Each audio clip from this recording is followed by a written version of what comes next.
Psalm 19, ein von Davids Psalmen, Vers singen. Der Himmel redet Lob von Gott seiner Herrlichkeit, und Luten an sein Handwerk sein. Ein Tag redet von zum nächsten Tag, und eine Nacht zu der nächste.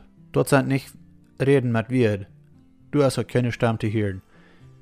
Seine Reichsnur gilt in alle Länder, und sein Wort über die ganze Welt. Und du hast für die Sonne ins Zelt abgestellt. Und dort sie rauskommt, aus dem Bregam, aus seiner Stufe kommt.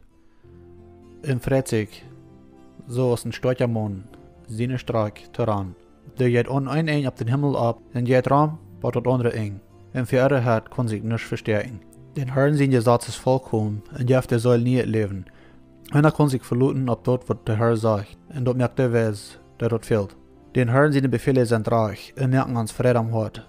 Gott seine Geboten sind rein, und merken ans die Ohren ob. Gottes Reich ist rein, und wird ewig bestehen. Den Herrn seine Gerechten sind ganz und reich und aufrichtig. Da sind mehr wie das Gold, ja, mehr aus viel echter Gold, und sollte aus frischer, reiner Honig. Und noch mehr dient nach, wat euch da abgewohnt, und wer die Hüllen dat, hat ein großes Lohn. Wer kann das machen? Wofür an einer fehlen dat? Verjährte Sünden von der ich nicht wollt. Herr, bewahr mich, auch für mutwillige Sünden. Lut dir nicht mehr Erde machen, was mir han. Dann wo ich abrechtig sein und unschuldig von großen Sünden. Möchtest du und die wieder mein Mühl und an die Gedanken in mein Hort in dir fallen han, o Herr, und die ist meine Kraft, und du ratst mich.